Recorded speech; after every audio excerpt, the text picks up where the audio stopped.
おはようございます。こんにちは。こんばんは. Hello, everybody. My name is John, And I'm Lee Kai. and we are Call and Response. Yes, call and response. So, we choose a book to read every week to share our thoughts and reflect on what we've learned. And we hope that by sharing a conversation, our listeners can take something away that can benefit them in one way or another. And our intended audience members are those who have read the book or are familiar with the concepts discussed in the book, or are interested in reading it themselves, as we will mainly be sharing our opinions of the book. And although our podcast focuses more on reflecting, we will briefly summarize the book in the beginning, enough so that the listeners that have never read or never heard of the book can follow along. And additionally, since we're both raised in Japan but mostly surrounded by English speaking people, our podcast will be in English with a sprinkle of Japanese. And lastly, we update our reading calendar frequently so our listeners can preview which books we will be reading.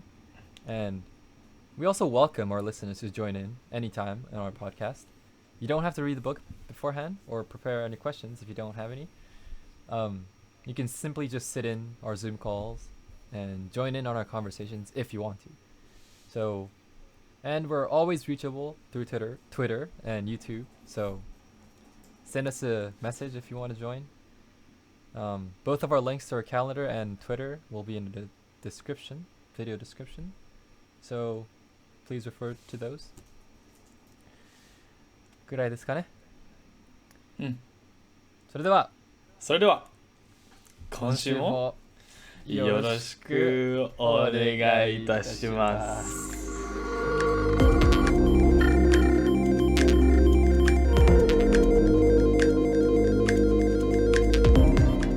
So this week, we read Outliers by Malcolm Gladwell, who is a journalist and staff writer for The New Yorker, who has written many thought-provoking books about the new ways of thinking and perceiving the conventional patterns of the world. So the key theme of Outliers is that success is not simply the product of a powerful personality or a high IQ, and instead, successful individuals often thrive thanks to the right combination of hard work, cultural disposition, or legacy, and meaningful opportunity. And he does this by highlighting successful individuals like Bill Gates, who had countless hours of practice on the highest end computers at the time, and the Beatles, who had random opportunities for them to go to Hamburg and perform in clubs in red light districts, a total of 1,200 shows, and explains why each individual's success was not solely due to their innate talent or IQ, but rather because of chance and opportunity accompanied by a good sense of hard work and self-awareness. And as a result, it provides the insight for us to be more aware of the opportunities that are around us so that we can take advantage of them in a way that can help us find our success in our own lives.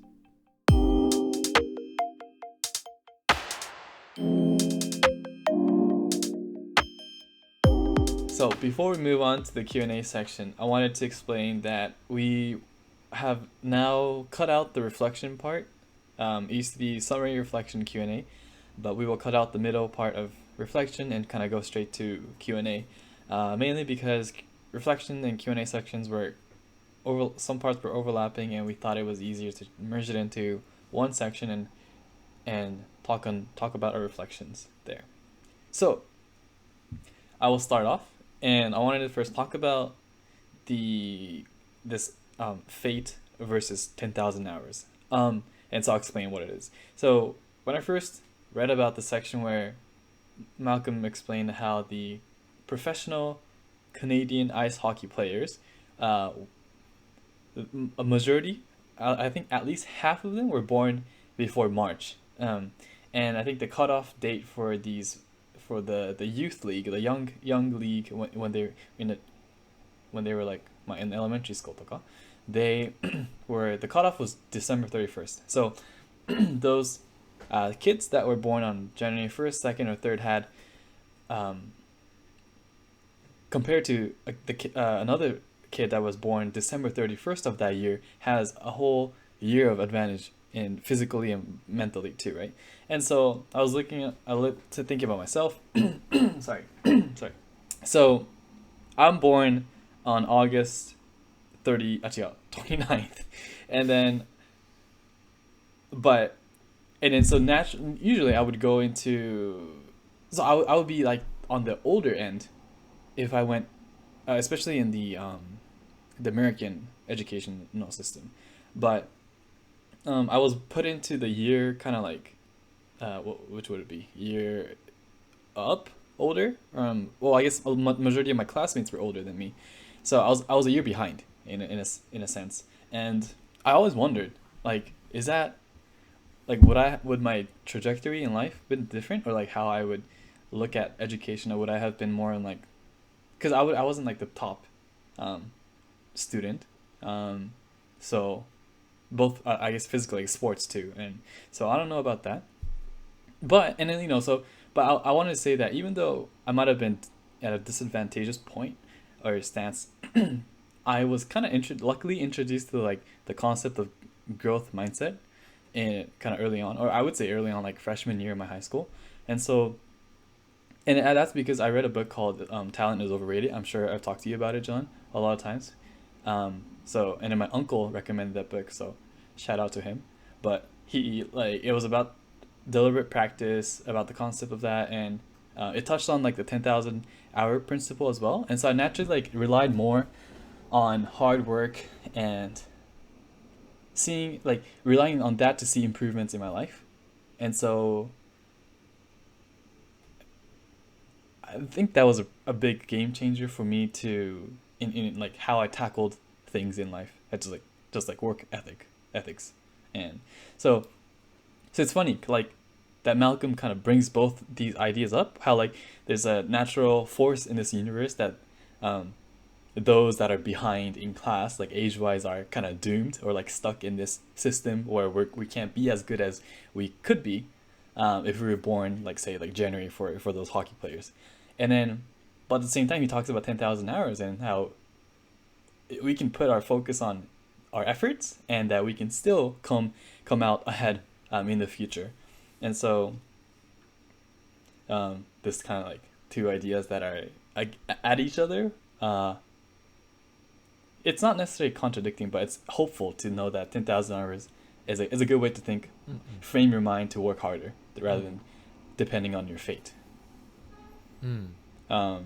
That's one thing, but what do you think about that? So you think that your progression throughout your years in school would have been way different if you held on to your motivation based on fate and where you were placed? I think so. Mm. I think I would have, because I tend to, well, I don't know, maybe not. I might have, because I was immature too. I wasn't like 頑張らなきゃいけないみたいな、なんかその頑張りの姿勢がそこまでなかったから I might have easily given up. Mm. Seeing how behind I was, because I was already feeling inferior when I saw a lot of my friends go to Ivy League schools and I didn't, and so I thought like I'm done. Like there's nothing I can do to do better. But then I already knew that like looking back on my high school life, like I know that I didn't work the hardest. I wasn't the hardest working person student, and so I knew it was myself to blame. And like I'm not gonna blame it on my upbringing or my age. It's like I think it's kind of it's like Malcolm says, it has a profound effect, but I don't think it's the right mindset to have. Or something to blame on. Yeah, like, it's not gonna help you to blame on it, even though it might be as real as anything else. Right. So in the case of the hockey league, it might be really profound because there's only one hockey league, and that hockey league takes the deadline The cutoff date for that hockey league is January 1st or December 31st. So Mhm. it pretty much predisposes these potential hockey players into a certain niche of Yeah, yeah. children born in the first half of the year.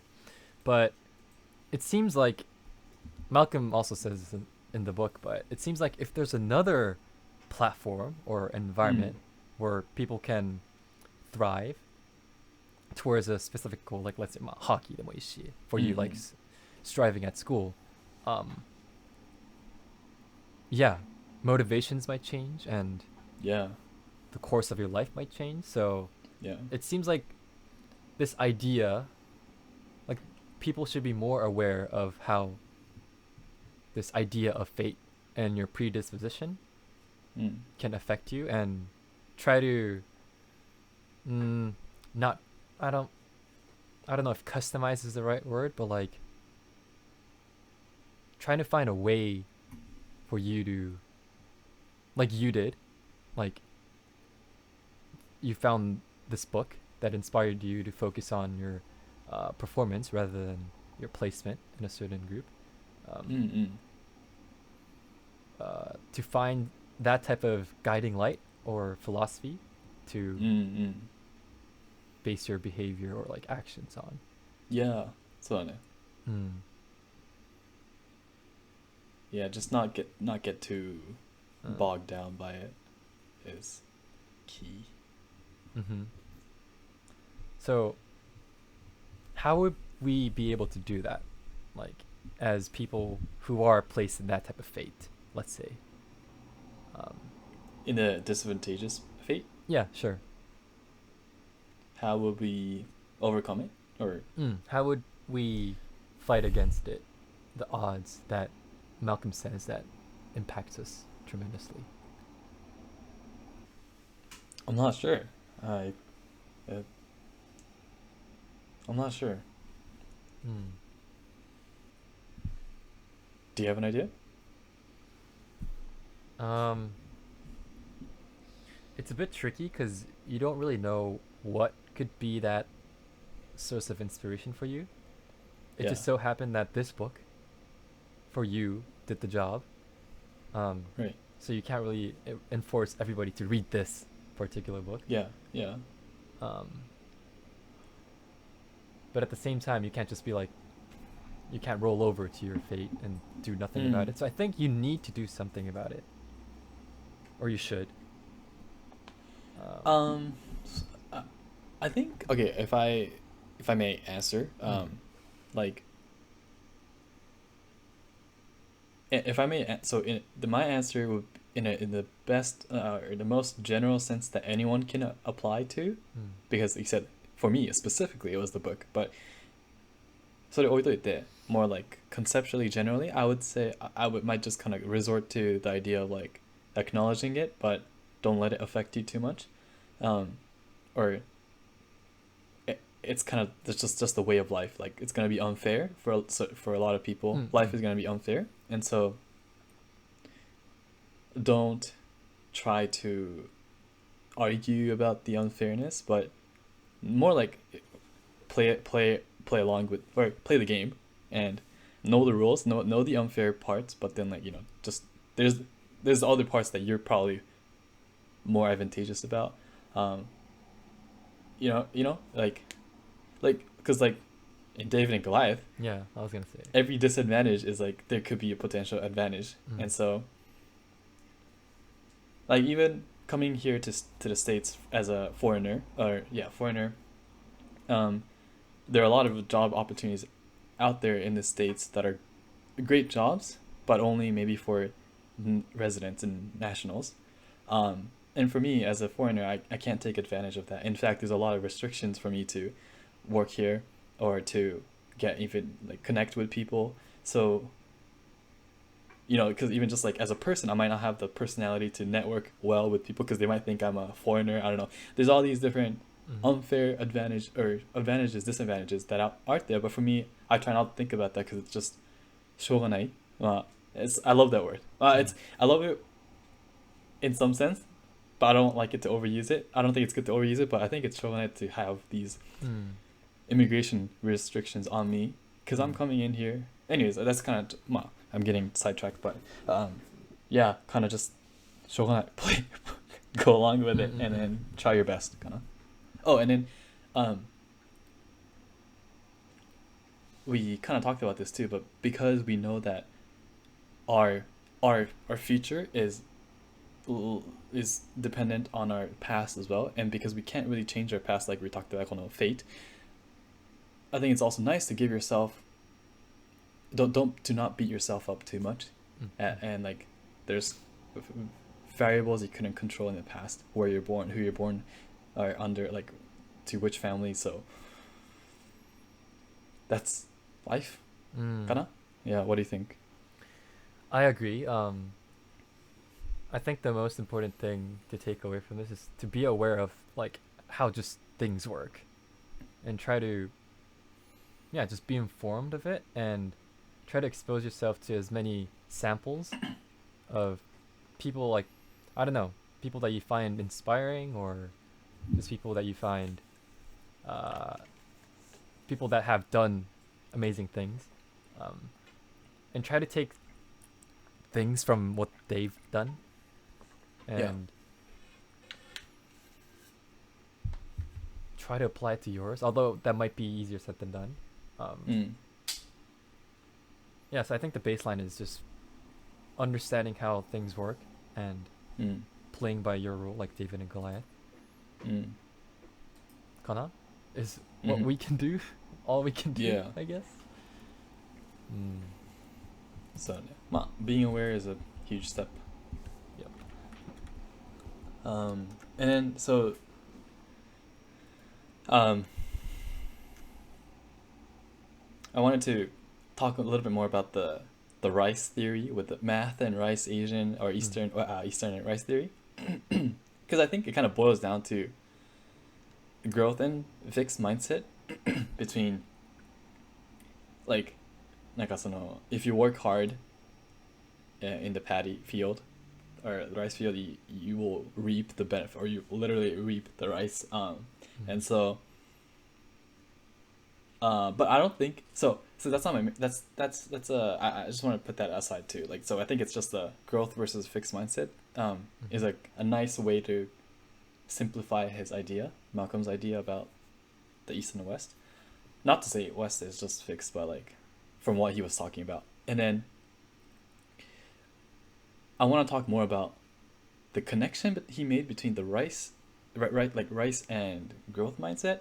And I thought like it might just be too simple. Like he might have simplified too much to communicate the message that like rice was a biggest factor, it was a big factor to influence how we thought, and that's the legacy.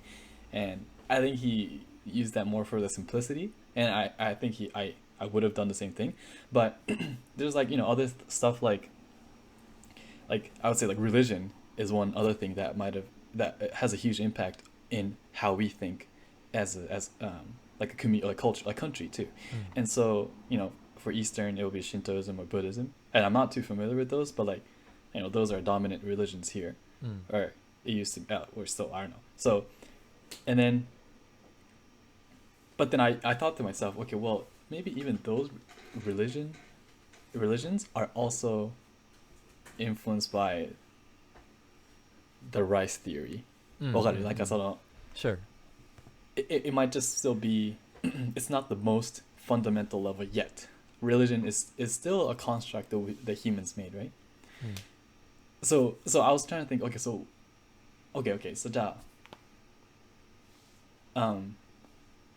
because I guess right now I'm trying to figure out what are the fundamental blocks, building blocks that created our culture. And then right now I said religion, right? Religion could be another one, but then religion is already itself a culture, and that like we need something more fundamental at the bottom that is bubbling up those ideas, Shintoism, or like ideas that made the Eastern countries Eastern. And then to borrow this idea of first principle from Elon Musk, which talks about like he it's his way, he uses first principle in his like day-to-day like life, job and stuff, which talks about how physicists and other scientists use it to solve hard problems. So if they were to kind of also talk about like space exploration, like they break down the physics problem into like the most fundamental pieces. Like what's the truth? Like okay, like my gravity is 9.81 like meters per second とかそういう fundamental truths から they start building up more complex ideas instead of understanding ideas through analogy. And that's the gist of this first principle. And so I'm trying to use that into figuring out what is the fundamental blocks for our culture. And then this then reminded me of the book Guns, German Steel. And I think we read that in our high school, right? Right. Okay, yeah, good. That because I don't think I would have picked that book up unless I was instructed to. So when I remember reading, then it's so interesting because I was not interested in history in high school, but like that book really stuck in my mind because it's like it explained how like the Europeans were the ones, like why they became the ones to conquer much of our planet. And then so it talked, and then more specifically, the reason the author, I forgot the author for Guns and German Steel, but Jared Diamond. It's Jared Diamond. So he said it's a theory of geographic determinism, and what that is the idea that the differences between societies and societal development arise primarily from geographical causes. And so at the end that supports or even explains like Malcolm's like rice theory too. So because the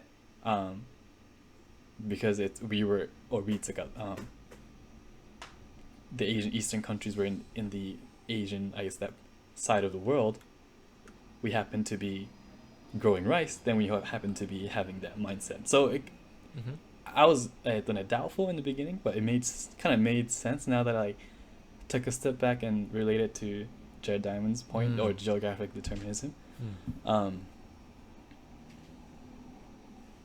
Yeah. Like すごいよね、その really fundamental climate, geography, and I guess mainly luck are those, and germs and like the evolution of other creatures are what influenced us humans to become who we are today. Yeah. It's pretty cool. It's cool. And I feel like today it's a bit easy to detach ourselves from that.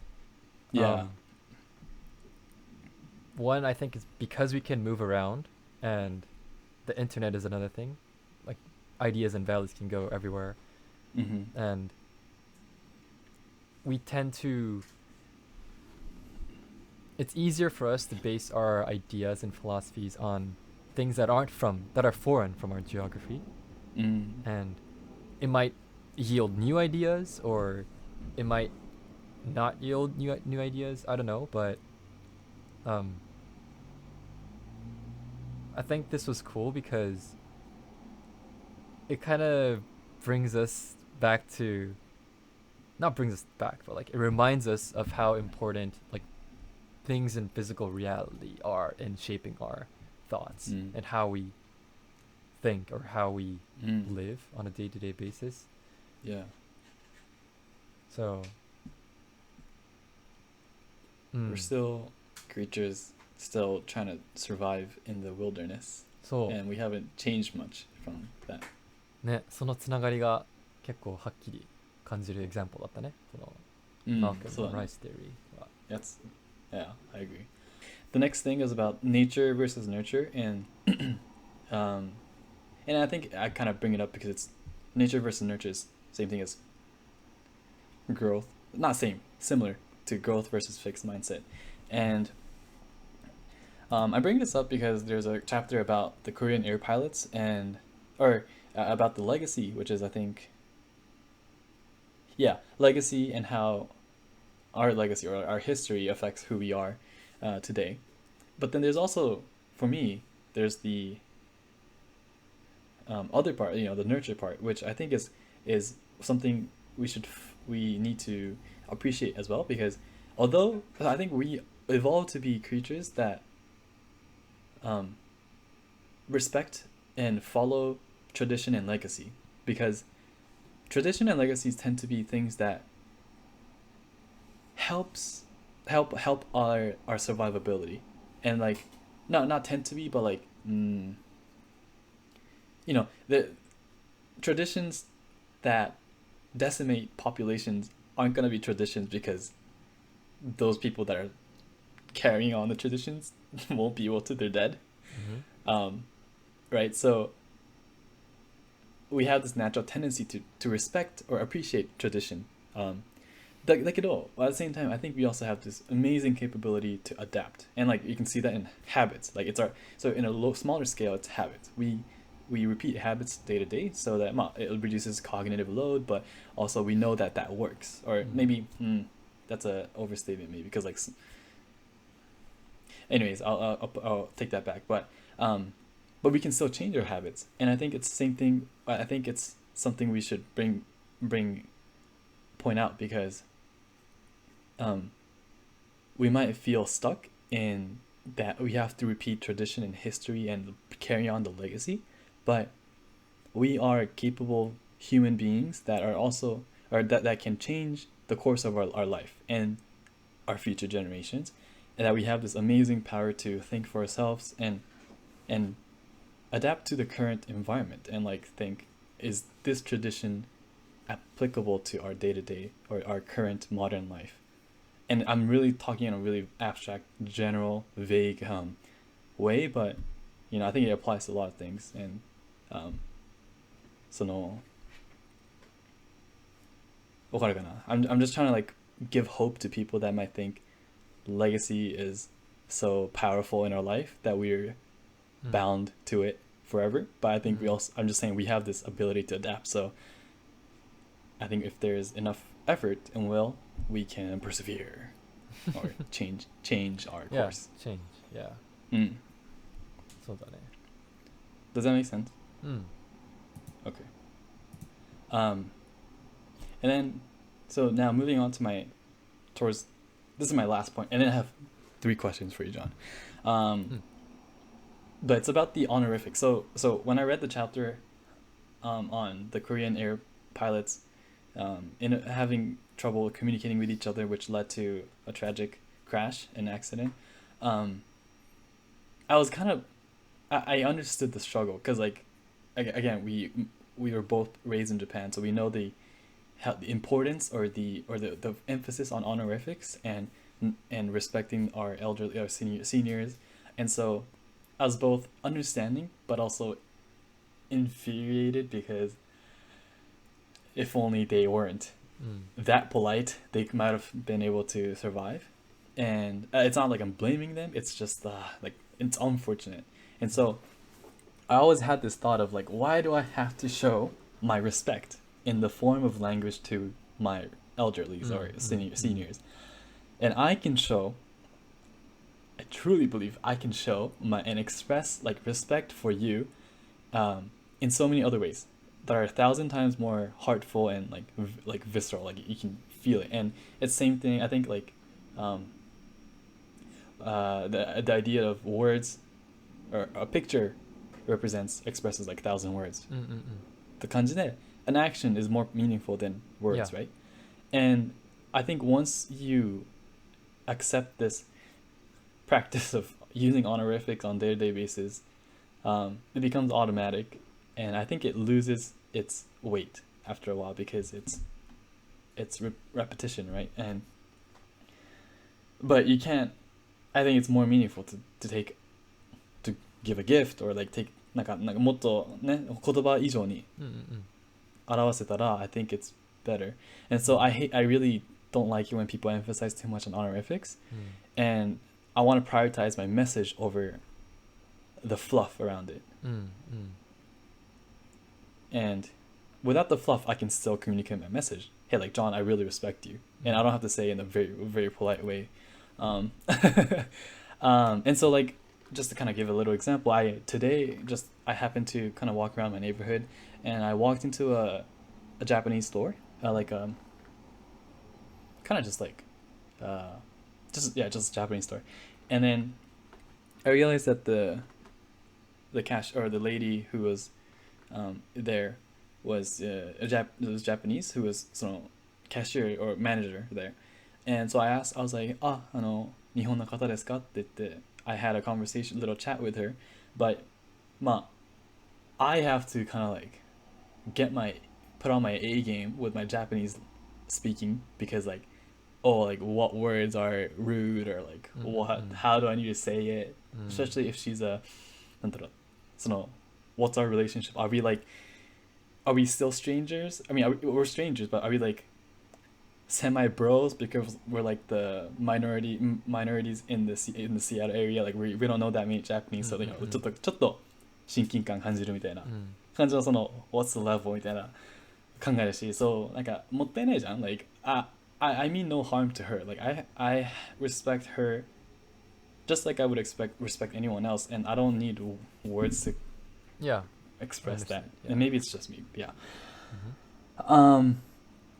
And I want to relate this honorifics argument or rant to our previous last week's book about culture code. And do you remember? So when Daniel Coyle, not David, Daniel talked to the most effective teams around the world.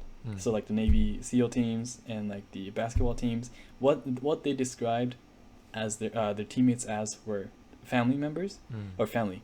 And so how isn't it like hard to regard someone as your family if you're still using honorifics, right? And then so if you want to make a really cohesive, like tight knit group, I think you need to put that honorifics aside, and because for me honorifics really translates to like a wall. Yeah. And I think it needs to come down in order to be closer. But it's so hard because without honorifics, it seems like we can't express respect anymore. So that reminded me. When, can you still hear me? Okay. Yeah. So when I was listening or reading that chapter, although yeah, I just thought, yeah, like wow, like just the smallest thing affected or led to a huge accident. So it's unfortunate, but I learned something from it. You do understand like my wall, having a wall. I'm totally on the same page regarding that. And I was thinking, I also thought of why people use honorifics in Japan and other Asian countries, I guess. And the first thought, I'm not sure if this is accurate or anything, the first intuition I had is like risk aversion of potentially not having the other person reciprocate your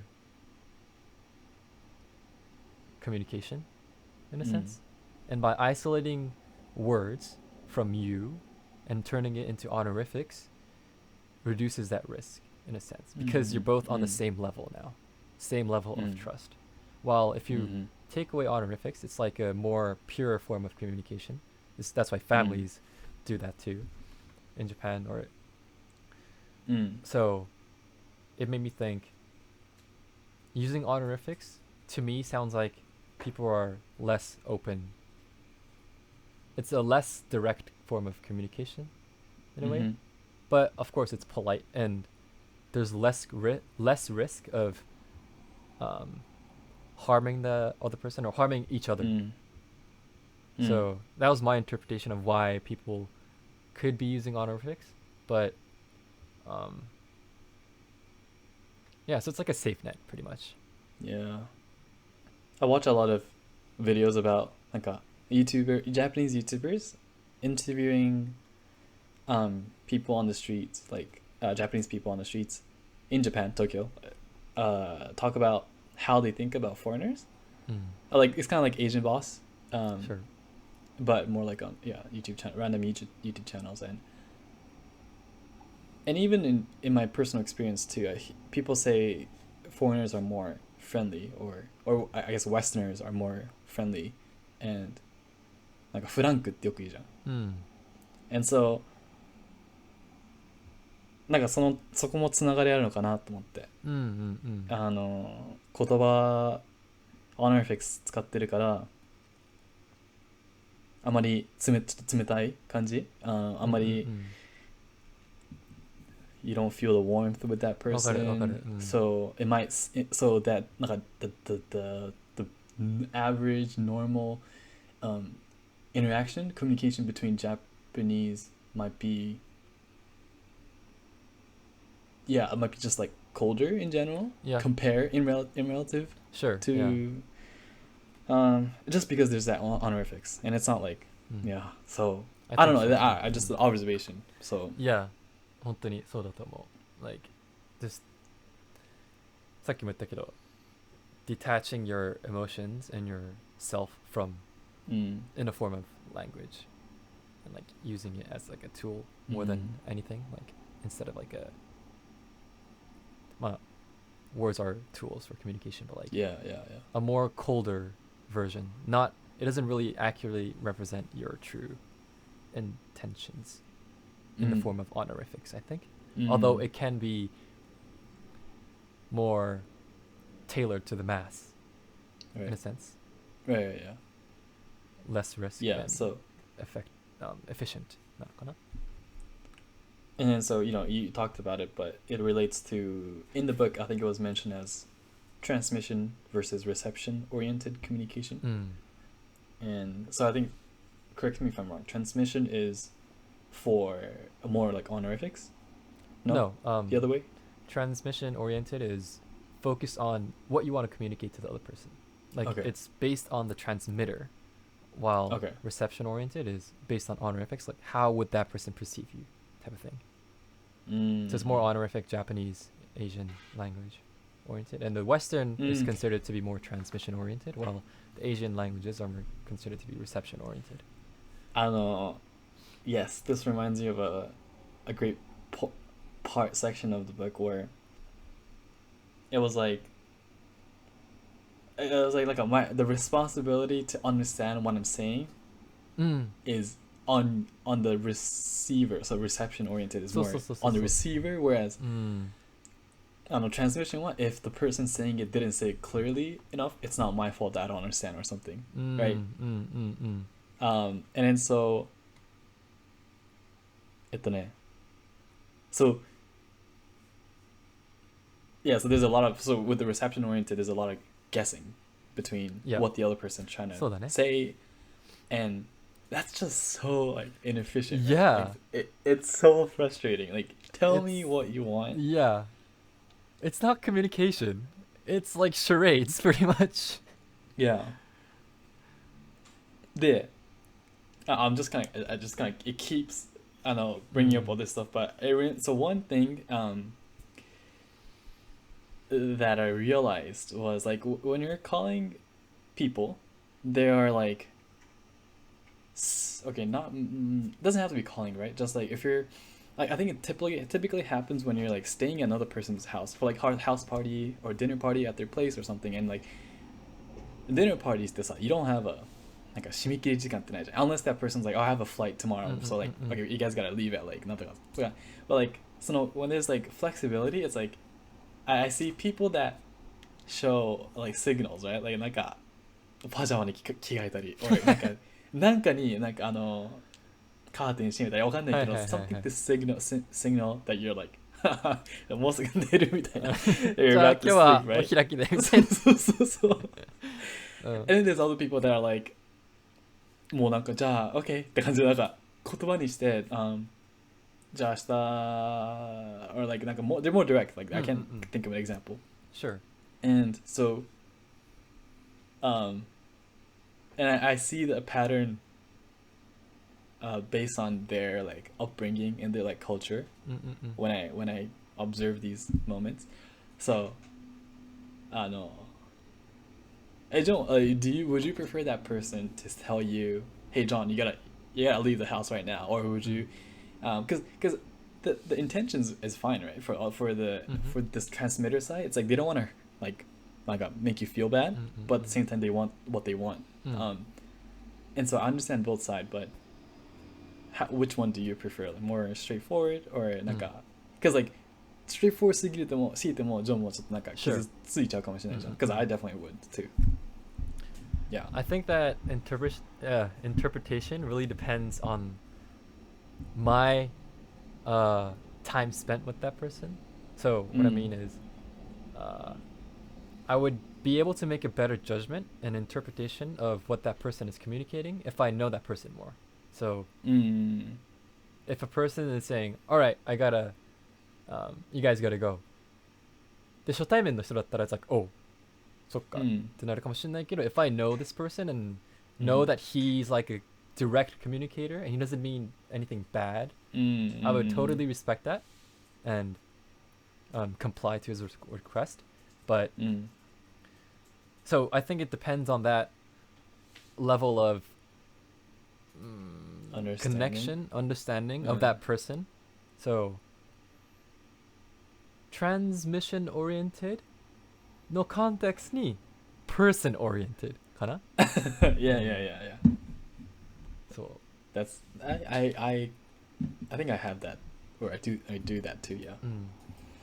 So and then yeah, I think 特にその honor fix 的な reception oriented communication だとなんかまあ何も進まないし it's like a guessing game. Plus the fact that people like stop there, it's like there's a plastic wall, a glass wall that's like that they can't go that they can't cross to like ask them what they actually mean because of like, oh, this might be disrespectful, or like this might not be the right time とかなんかそういう cultural context and 流れ is personally I think it's 時間の無駄、時間とエネルギーの無駄、さっき言ったけど効果的なコミュニケーションじゃなくて it's a charades game you do for entertainment. So and that's not what you want to do in a pilot cockpit when your fuel is like running out by the second. Yeah. So そうだね。Malcolm Gladwell も言ってたけどこういう reception oriented communication は you should only do it when you have the time to read the other person って言ってたからまさにその今言った charades みたいにエンターテインメントする時間or like 時間に余裕がある人向けのcommunication like もっと rich な communication したい人は多分それでいいと思うけどそれが全部のコミュニケーションにブランケットみたいになソリューションになってたらちょっといろいろ問題が起きてくるのかなとも思う。そうやっぱバランスだね。in the book, I forget if it was, I think it was Malcolm too, but he did he talk about like New York, no, JFK, no, airport, no. Oh yeah, so it's that story where the pilot couldn't communicate his, like he was communicating with the JFK airport no, air traffic controller, and their language, the air controller ATCs was straightforward and then so like rude kind of thing. According to Malcolm, it's aggressive and straightforward, direct, rude. But to them or to ATC officers, they're not. They're just being themselves. And and then the index about you know the it's about there's a psychologist who had a index or like spectrum of different categories. One of them was like individualism and then collectivism or, yeah. But that's not really what I'm trying to say. I think I know what the pilot's feelings are like. I know what he went through when he was like talking to the officer, because for me coming to the States too, it's a kind of going to the other side of the spectrum where everything is direct, which I love and I appreciate, but in the beginning it's like whoa, like I don't know if that person's mad or like angry at me. Yeah. And then 逆に when I ask for favors or like when I just generally talk to people, it's like, oh, do you think you can みたいな感じで it's likeはい。it's softer. It's kind of Hit nudge. honorific Yeah, oriented, so, right? so it's like わかるわかる。Englishうんうん honorifics. うん。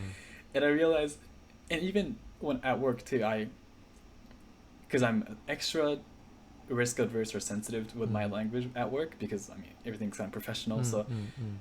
I realized like my texts are like longer than they should be just because of my honorifics, う like ー English ん。 honorifics.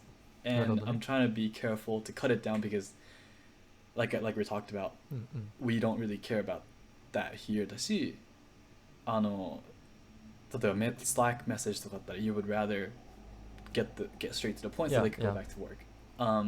And for me, like texting, like even Slack too, I want to say thank you or like, oh I got it or I see とかなんかその相打ち、ending 相打ち and I would even with friends I text back those 相打ちだけど at work while I'm trying to use うん limit to reactions and be like, so I specifically always do thank you reactions at the end just so that I feel satisfied, but at the same time I'm not disturbing them again with another text, Sure. interrupting Sure. their work cycle.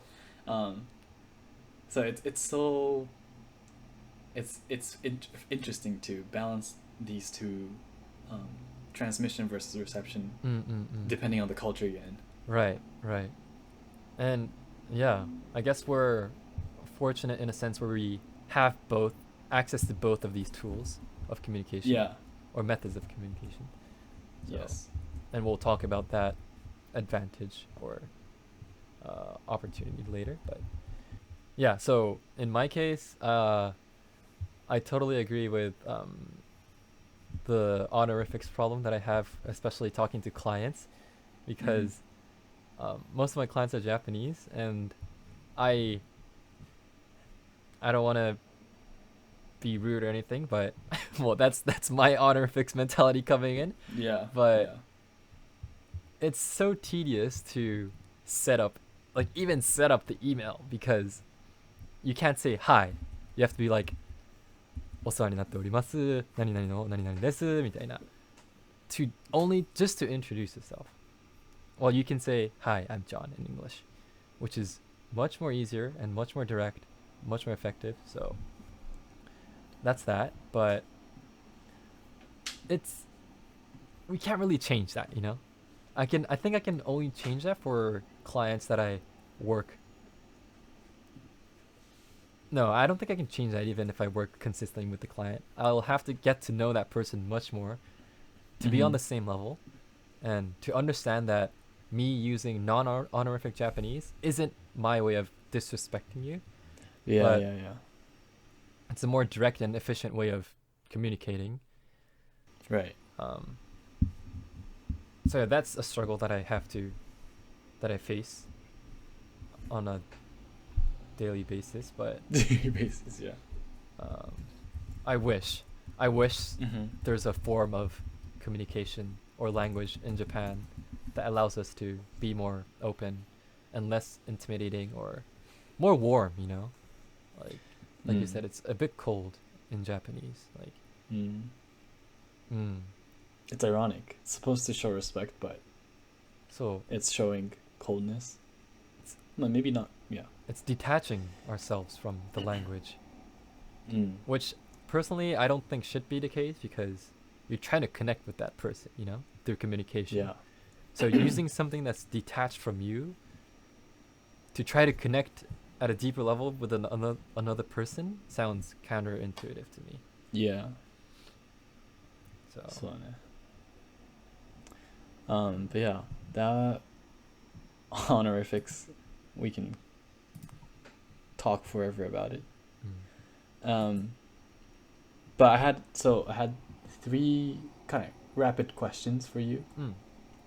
So what's the field you are trying to put those 10,000 hours in, and how close do you think you are to that number? I think I'm also in the process of I'm in the process of calibrating that with myself right now. I'm trying to start posting more consistently on YouTube and try to make that a bigger source of my connection and potentially a source of income. So I want to spend more time on that. And YouTube is still really young. I don't think it's been well, it's been at least 10,000 hours since it's brought to the internet, but Mm. um, I would have to spend like 10 years around, right? I think 10,000 hours is around 10 Yeah. years if you put 8 Yeah. hours a day Yeah. um, every day. But um, yeah, so since my area of speciality is photography, video, and the visual medium, um, I thought it was a bit hard to distinguish um, between the amount of hours I need to put in for certain areas of this practice. For example, if I were to work on a project, I would have to start up with research and development of an idea, and then I would have to try and test it out and practice it, and then I would do the final draft or perform, and then share it with the world. Mm. Um, and then based on the feedback, I would reflect on it, and based on my feedback to it, I would alter what I would do the next time. And then in between those projects, I would have to study and try to prepare myself to, or set myself up so that I can come up with ideas. But so yeah, that leads to my question of Mm. how do you distinguish, or like, I wonder what the proportion is within that 10,000 hours. For example, for Mozart, because Mm. he was said to have 10,000 hours of practice before he saw his first success. I wonder how much hours he put in for composing the music, practicing the music, performing the music, reflecting on it, and studying the music, because I think this proportion is another factor that can help you direct your time and energy. Mm. I'm sure the Beatles, they amounted 1,200 shows, so, and their shows lasted for at least 5 hours to 8 hours max, or sometimes they went for like 12 hours, I think, but Yeah. Yeah. they hit, I think, way more than 10,000 just by performing. So Mm. with everything considered, I wonder what the amount of hours you need to put in for just practicing, just preparing, and just performing. Because 10,000 hours is kind of a broad metric, you know? You can be, let's say, you can be playing basketball by just dribbling for 10,000 hours, but that doesn't make you good at basketball. So, yeah, I was curious to see what the proportions were, but I guess we would have to do our own research on that. And I'm not sure if there's this information available unless we like do direct interviews for these people, but Right. so so to answer the initial question, mine is visual media, and I don't think I'm close to 10,000 hours because also I just started 2 years ago. So, and I don't do it every day. It's something that I started as a side project when I was in university. And now that I have more time, I can spend more time on it, but I still have a lot to go. Yeah. So cool. Yeah. Well, in terms of proportions, I guess, just whatever you need to practice on. So, I mean, a lot of people lack on different areas of their expertise. なんか if you want to be a speaker and like or a comedian, 本番強い人とかってよく聞くし、or like, and then so, まあ、なんだろうね、わかんないね。I guess whatever, わかんない。ね、多分人によるんだと思うんだけど、人によると思う。なんかかといってその10,000 hour rule っていうのがあるぐらいだから、その general principle はあるのかなと思って、like practice の10,000 hours だったり、performance のなんとか hours だったりの general rule of thumb 的なものがありそうだなと思って、Yeah. なんかそういうリサーチとかあったら面白そう。そうだね。But we'll leave it up for people to think about that. And then, so looking back to your own childhood, how much would you attribute your like success your current situation to your childhood. It's kind of like just like question to, or like exercise to think about how we have benefited from our environment without maybe noticing it or knowing it beforehand. Because Malcolm's one of his points was about, just being born into a successful environment, and we're not successful, but relative to other people we might be, and so so like you said, we're not successful yet. yeah. But I think the advantages I'd say I have are the fact that I can speak both English and Japanese. I think this in itself lets me access more information than monolingual people, and as a result, access to more experiences and more connections, and a more diverse pool of information to base my thoughts off of. I think it also helps me become creative in that sense, since there's more nodes or dots to connect, and not only the amount but like the quality and like the richness of each node I think is higher because for example, because we can interpret something from different angles, the level of interpretation or understanding increases, I think. And it leads to, I think this advantage led to a lot of the client works that I get, or just meeting important people in general, and like I said, learning more and new ideas, and staying up to date to information and ideas, because I think one good example is like books.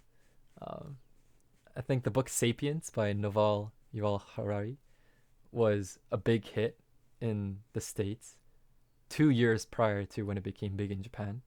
And I read that before it became big in Japan, and Japan was crazing over it. By the time I was starting to forget the content of Sapiens, so in that sense, I was able to get a first glimpse of new ideas. And who knows, you might have gained an insight from the book, and that led you to starting up a company that is 2 years ahead of others in Japan or something. Just anything, Right, anything. Kana? What about you?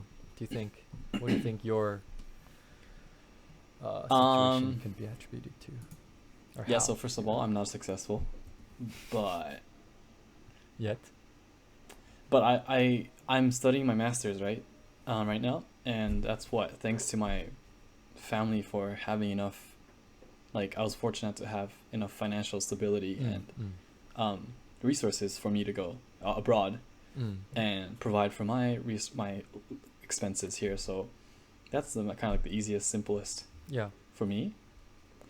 Maybe having a lot of doctors or physicians in my family was kind of instrumental in believing that I can do something similar or achieving something like that in my life. Not necessarily like medicine, but like well, if they can do it, like why can't I do it, kind of thing. Not to disrespect them, but if someone that is close to you or related to you do something magnificent, then you first of all get inspired by it, but then you think, oh, like we're like similar people, we're family members, relatives, so like why not in my DNA I should be able to kind of similar like that, something similar. But so I was lucky to be born in that kind of situation too. And also being in Japan, which is like safe. It's a safe country. It's we are not worried. True. We're not concerned about war, about famine or disease. Our safety or health is it's a developed country. So what's it called? Someone talked about your success, or your kind of superficial success metric can be predicted based on where you're born. And so Japan is thankful for that. First of all, I think just thankful to be safe. Because I feel more appreciative of Japan's safety, because coming to states like being mugged or drive-bys or just like or kind of basic crime here are more like, なんていうかな、なんか severe かなっていうか、just like because people die. And so and common in common, at least relative in comparison to Japan. So I had to reframe how when I walk outside とか in public at night, especially as I have to know the neighborhood, whereas Japan だったら like kind of you can walk around anytime at 1 a.m. in any neighborhood. So except for Kabukicho. So yeah, that's my answer. そうだね。I think I also want to add the access to internet. I think was huge. Yeah. Yeah, because I was able to connect with people that I would never have met without the internet or social media. And this, it just provided me with experiences that helped me shape my social identity or like personality that I think was helpful. Like, for example, I was able to so I like playing video games, and I made friends online that I've never met. We started playing a match of Call of Duty, and we kind of vibed well. So we joined a party and played, and then we've played for around 8+ years. And one of the members, so there's 8 of us, but one of the members was getting married, and I've never met this person. We've only known each other through voice chat, but this person invited me to go to his wedding, and I was able to meet someone that I would have met otherwise. And this was such a valuable experience to me because it was like breaking my circle. And I first of all thought of how closed my circle was, and how confined my thought process was based on the people that I had in my close circle, and just being exposed to new people and how they thought and accepting them for that led from this type of experience. So the internet for sure is a major attribute that helped me become who I am today. And it's like just the timing where we were born, like all the technologies and safety and access to all the things that we have today. I think we're really lucky. Everything's super convenient. And the location, like you said, Japan, we're born in Japan. Yeah, these are all really advantageous, I think.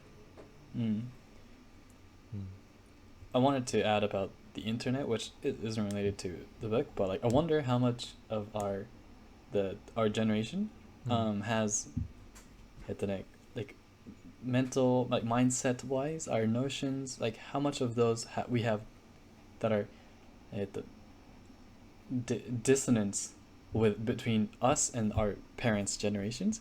And I ask that because I think a lot of times, like at least for me, like maybe some things are like like off limits for my parents or like for my upper generational people.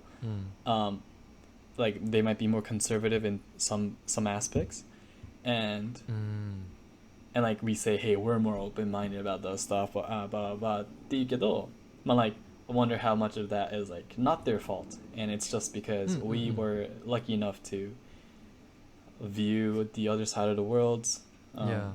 using internet, and so yeah, I was just, I'm just kind of like frustrated, like why isn't that like a thing for you? っていつも I used to think about for some of my, or just anyone, not even my family members, but for everything there, I guess there's a reason, and I'm sure internet has a huge impact on us, on our mentality and how we look at the world. Yeah, あると思う。 And they didn't get that experience or opportunity, so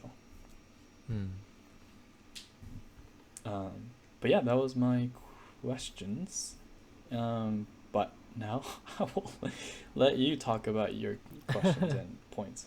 Okay. So I mainly have two questions. The Sure. first one is Ask regarding away. the importance of regarding the importance of general intelligence and practical intelligence.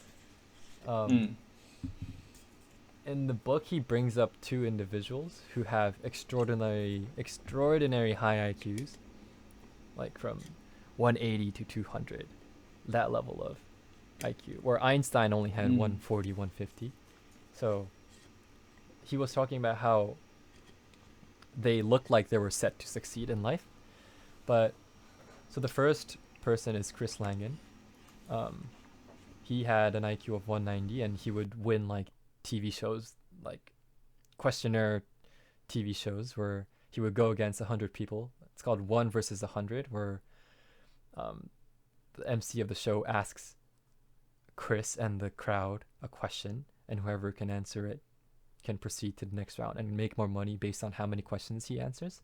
But he would easily outsmart the 100 people, and he would also calculate his returns, on the spot. his risk, on the spot. So he would just stop at like question number 12 and take the money. Like I think it was $250,000, which is quite a lot of money. So he would just take that because he would calculate that it wasn't worth risking answering the next question.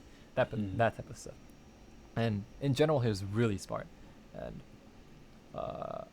but he was met with a lot of adversities in his particularly higher education life, and this is his experience is contrasted with this other person called Robert Oppenheimer, who also has a high IQ, but found success in his higher education and later life. And Malcolm was asking why these people were different, and the main difference was because of their practical intelligence, or the street smartness.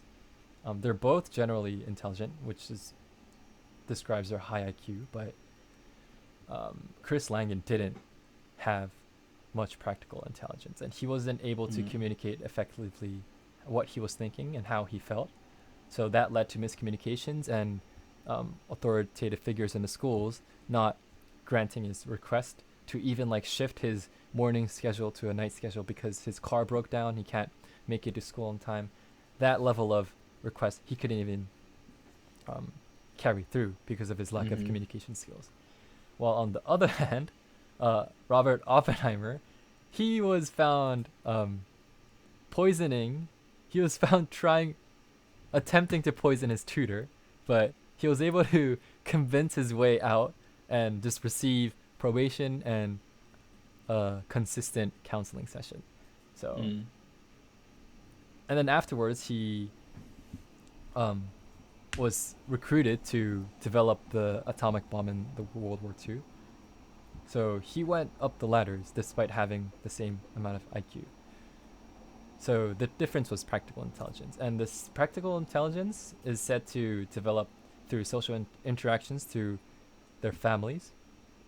And there are two types of social interactions within the family. The first one is accomplishment and natural growth, which is a style where the parents see their responsibility to care for their children, but let them grow and develop on their own. So they're more like off the leashes type of nurture style. Well, the other one is concerted cultivation, where the parent fosters and assesses a child's talents, opinions, and skills. So they treat their children as individual people instead of just their um, A child. a child. Yeah, someone that they take care of. That they Yeah. can judge or they can choose everything for them. And a lot of research shows that the accomplishment and natural growth type of style um, are shown by low income families, and the concerted cultivation or more warm type of style are found in mid to high income families. And Did you say warm? warm, Okay. like more considerate, and they Oh, okay. think about the child. Um, and that made me think that it was similar to the Eastern and Western parenting styles, where the accomplishment and like off leashes type of parenting is more Eastern, or like strict conservative type of parenting is more Eastern, while the concerted cultivation was more Western. Mm. And that also led me to think that what can the children who are raised in the low income families do about their situation? Mm-hmm. Because a lot of their practical intelligence get developed in their childhood through the family interactions, but if they don't have a warm concerted way of interacting with their families, how would they develop their practical intelligence?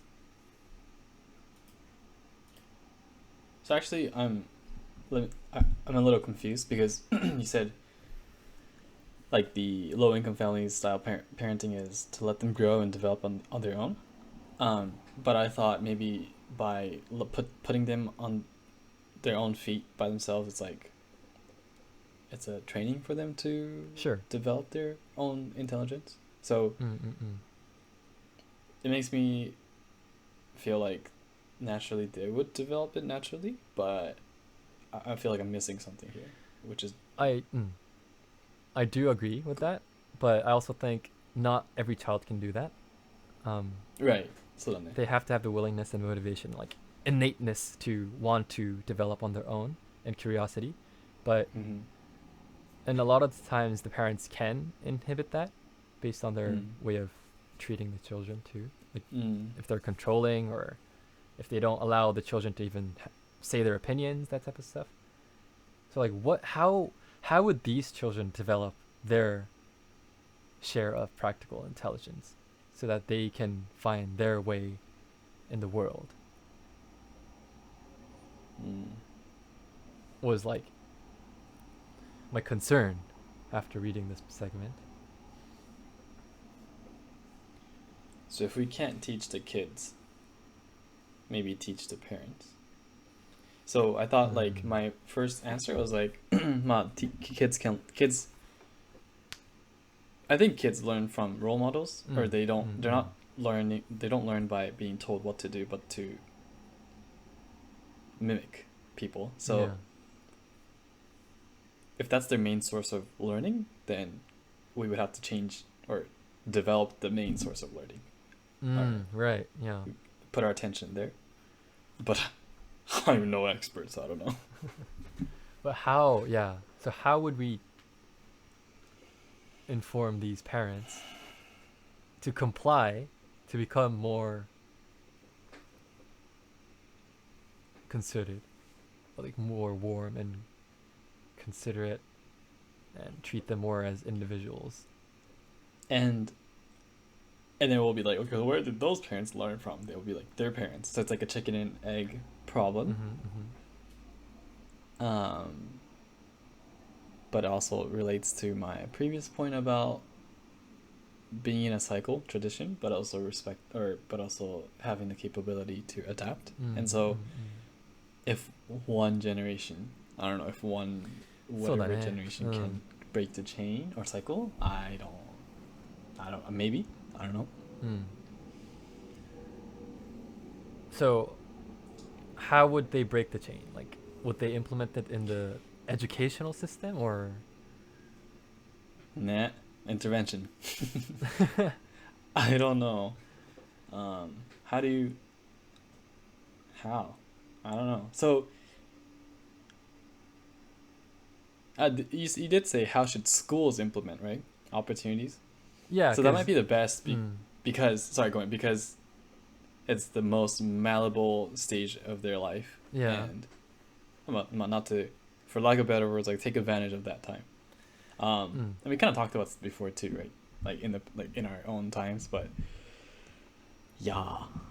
um, yeah. So I thought school would be a potential way of um, establishing an environment to for students to practice their practical Mm. intelligence, but at the same time, I thought a lot of their practical intelligence comes from their time at home, So then, so then, and yeah, so the intervention would have to seep into their homes, which is yeah. another tricky part. Um, and I think that's one other reason why like a lot of like domestic violences still don't um, end, still exist today, because schools have a limit to what they can do, like how far they can reach. Mm. So I thought it's a pretty difficult problem to tackle with, but Mm. it seems like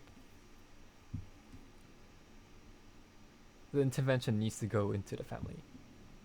So then, Mm. And thinking of something that influences the family's perception or values, I thought media, entertainment, or people they talk to can be another option.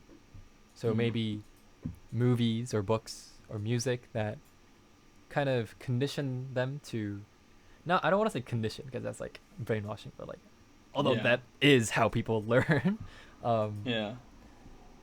kind of suggest a way, Still, an alternative yeah. to interpret their situation in a more objective way Yeah. and reorient it in a way that would help their children. Yeah, through that reassessment. Right.